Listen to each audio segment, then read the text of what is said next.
Well, lots happening south of the border and beyond, including a bombshell report about last week's debate between Donald Trump and Kamala Harris. And what is this about another assassination attempt on Trump? Here to discuss it all is our foreign affairs correspondent, Lisa Daftari, joining us from Los Angeles. Lisa, welcome back to Bridge City News. Great to have you on, as always. Thank you for having me, Jeanette. Great Okay, to be on. of course. So, Lisa, there has now been not one, but two alleged assassination attempts on former President Donald Trump's life. Now, FBI are saying that Trump was playing golf in West Palm Beach, Florida, when Secret Service noticed the barrel of a rifle sticking out of the bushes.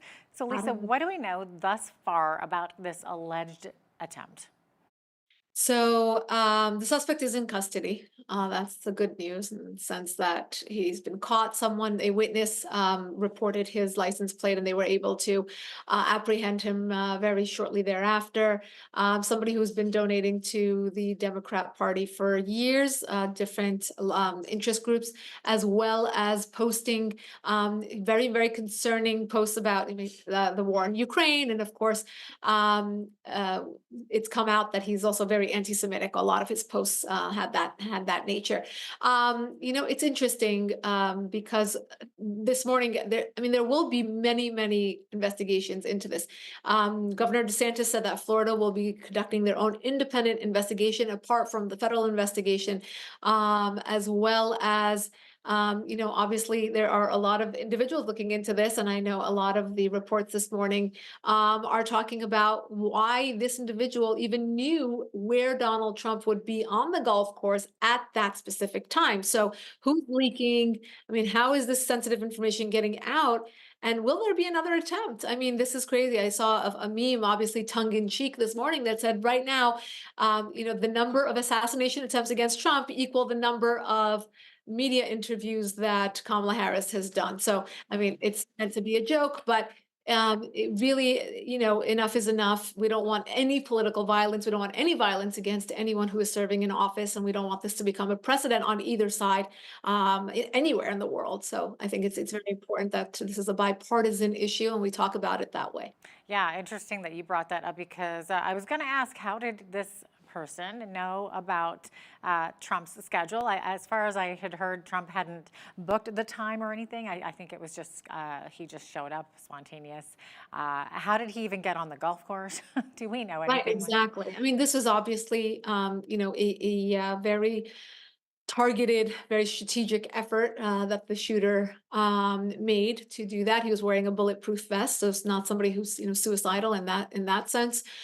Carrying his ammunition and then his getaway car. So as soon as the Secret Service did realize that he is there, he jumped in his black SUV and fled the area. But again, there were witnesses there that were able to identify his car, and that is how he was apprehended. Oh gosh, the times that we are living in right now.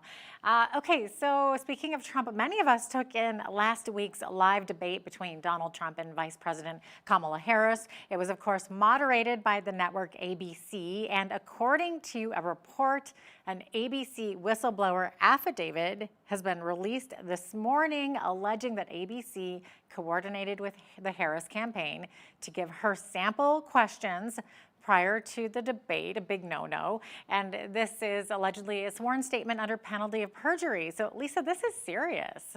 It is serious, and up to now, this was a conspiracy theory, right?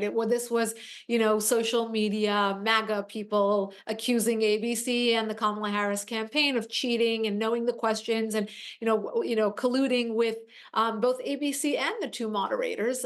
It seemed to many that this was a lopsided debate in several ways: the angles of the camera, the fact checking that was only used against Donald Trump, the questions, the confidence that Kamala Harris exuded that we haven't seen. Maybe she was well prepared, but maybe there was foul play. And now here we have it. Jeanette, as you said, there was in fact foul play. This, according to this affidavit, according to this whistleblower who wants to get this story out. So again, I want to really emphasize this because we're in this for the long run. We want to protect our democracy. We want to protect our country. We want to protect the integrity of the media on both sides. We want to protect the integrity of our government and the establishment of the White House, again, on both sides. So, I mean, if you're, out there and you're pro Kamala Harris and you think this is wonderful, I mean, it's not. Next time a Republican candidate can collude, it's not something that we want to allow. Obviously, media being one of the pillars of our democracy right now seems very much compromised, right? This is not a good look, and really, we want to call it out again in a bipartisan way. Now, U.S. lawmakers are still unsure as to where billions of dollars have gone years after federal COVID era relief was passed. So reports estimate that anywhere from $200 billion to $500 billion was lost to waste, fraud, and abuse across various federal and state COVID era programs. So what can you tell us about this, Lisa? I mean, it's not surprising, right? We all knew how people were scamming the government, getting checks sent to addresses where they didn't live, really taking advantage of the fact that the government was giving out so much money. I mean, how can we really recoup that money? I mean, it's pretty much impossible. But, the fact that these reports are coming out, again, something that people said at the time was looked at as a conspiracy theory, and here you have it. The numbers, the receipts, it all adds up in terms of just the fraud and the stealing. And this is it's so un-American, but yet it's so commonplace right now. And that's really the upsetting part about all of this, is how commonplace all this fraud and stealing from the government has become. Okay, so looking our eyes now across over to the Middle East, we have seen the second anniversary of Kurdish Iranian Mahsa Amini's death in police custody. That anniversary is approaching soon. And reports are emerging that the Islamic Republic has deployed security forces to her hometown and have even placed her family under house arrest. So, Lisa, why is this happening? What's going on? Right. So this is the anniversary of the Mahsa Amini murder. She was killed at the hands of the Islamic Republic, the morality police, because she was wearing her hijab too far back. And if you recall, in the aftermath of her death, there were months and months of protesting, and that was one of the most, if not the most significant round of protests that we've seen from the Iranian opposition inside the country and outside. We've seen a lot of protests that were in support of that in Canada, in the United States, in Europe, around the world. And now, for the anniversary of her death, there are protests. Again, we saw protests in Paris yesterday. There was one here in Los Angeles yesterday as well, where I actually had the honor of attending the dedication of a neighborhood square in Los Angeles for "Women, Life, Freedom," which is the tagline of the protests in honor of Mahsa Amini. But the regime is afraid that this is going to start up again. This is something that hasn't gone away. I mean, they may have been silenced, they may be killed, they may have their eyes gouged out, but the people, particularly the women of Iran who are leading a lot of these protests, they're still disenchanted, and they will still come out onto the streets, and they will still risk their lives to have their stories told, to fight for that freedom.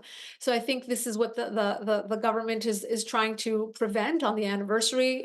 They closed streets. They made it impossible for people to go to her to the cemetery where she is buried. That's somewhere where people would usually gather. And of course, putting her family under house arrest. They are the symbolic, leaders of this protest and this disenchantment. But I say this in all my interviews: Mahsa Amini was just one victim of this regime. This regime has thousands and thousands of victims. And she became the symbolic name, face, icon of this round of protests. But there are so many young Iranians that are still suffering, that are still living without their basic freedoms, and they will come out onto the streets again until they get that freedom. Yeah, I can't believe it's only been 2 years also since that happened. Feels like so much has happened since then. It's very sad. Okay, so moving on here, Britain and the U.S. have raised fears over a nuclear deal between Russia and Iran. And it looks like Russia has shared nuclear secrets with Iran in return for Tehran supplying Moscow with ballistic missiles to bomb Ukraine. Lisa, tell us more about this, please. So, the United States, the West feel as though if they isolate an enemy, they will be able to, be without, whether it's without weapons, whether it's without money, whether it's about, without trade partners, and to really, minimalize them that way.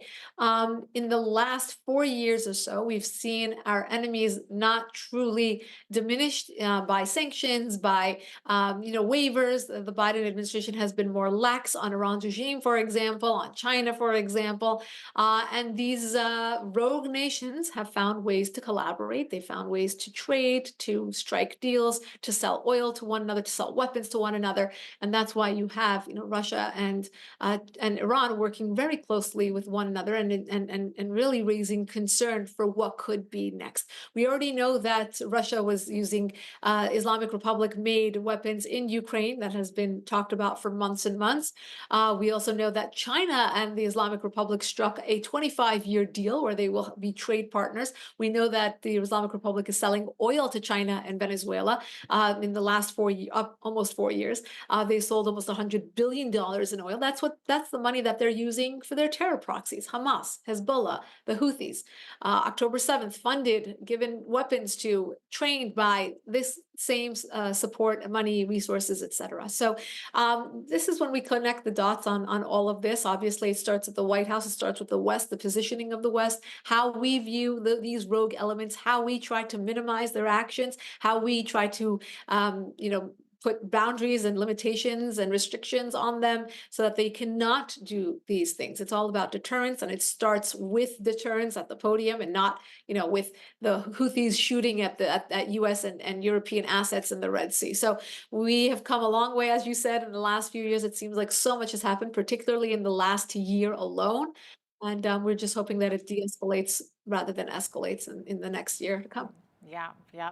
And then now we have the Islamic Republic, which has announced a successful satellite launch. And it looks like footage of the send-off was identified by the Associated Press, but the U.S. condemning it, saying Iran's space launch vehicle programs provide a pathway to expand its longer-range missile system. So, Lisa, it sounds like this is something we should be concerned about. Should be concerned about, but a slap on the wrist, or you shouldn't have done that, isn't going to stop the Ayatollahs. And that's really the bottom line. There has to be a position in place that does deter them from this type of rogue behavior. We saw this under the Obama administration, where they had a much more lax approach to the Islamic Republic. Not only a lax approach, but they really wanted to strike a deal with them. So they were making nice with them. The Obama doctrine on the Islamic Republic was that if we play nice, if we normalize relations with them, we'll have a safer world. And it was just the opposite. We saw that under the Trump years. We saw a pressure campaign, which put them on notice. They got, they were put under severe sanctions. I mean, we saw the Hezbollah, Hamas suffering, not being able to fund their terror activities the way that we're seeing them do now. And then the Biden administration, again, being, taking from the same handbook as the Obama administration, trying to make nice, trying to overlook a lot of these rogue actions by Iran's regime to strike up another nuclear deal, because they felt that that was, the way to conduct foreign policy. They felt that that was the way to tame the beast, so to speak. And we see that, again, it was not. The Islamic Republic has never been in such an advantageous position in terms of how much money it has, how it's calling the shots, how it's finding these strange bedfellows in Russia and China and others. And of course, keeping the protesters at bay. The biggest Achilles heel of the regime being the people, the protesters, the opposition, and having full control and really intimidation over them as well. Now we have the country of Turkey that has denounced Israel's assault on Gaza and has been advocating for a ceasefire in Gaza. No surprise there, I guess. Many countries are asking for that. But Turkey's spy chief recently met a delegation of leaders from the terrorist group Hamas.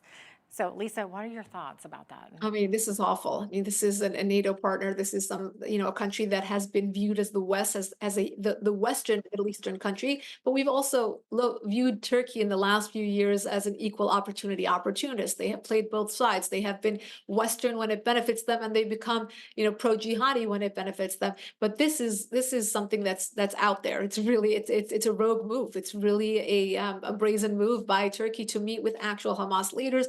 I mean, they've met with Syria in the past few months, obviously in bed with Iran's regime as well. And now, of course, Hamas being just a tentacle of Iran's regime. So they've made their position well known, of course, standing, in opposition to Israel and the war that's going on right now. But I think that, again, there has to be a strong position coming from the West where we call out Turkey and say, if you want to be aligned with the West, you have to adopt and espouse the West's interests and the West's view on what's going on.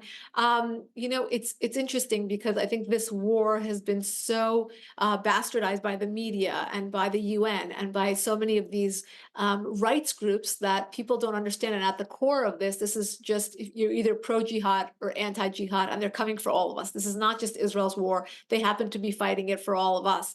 But if Turkey decides that it wants to be pro-jihad, then there has to be consequences in other arenas. Looks like we're out of time here, but Lisa Daftari, editor-in-chief of the Foreign Desk, thanks so much for joining us today from Los Angeles. Thank you for having me.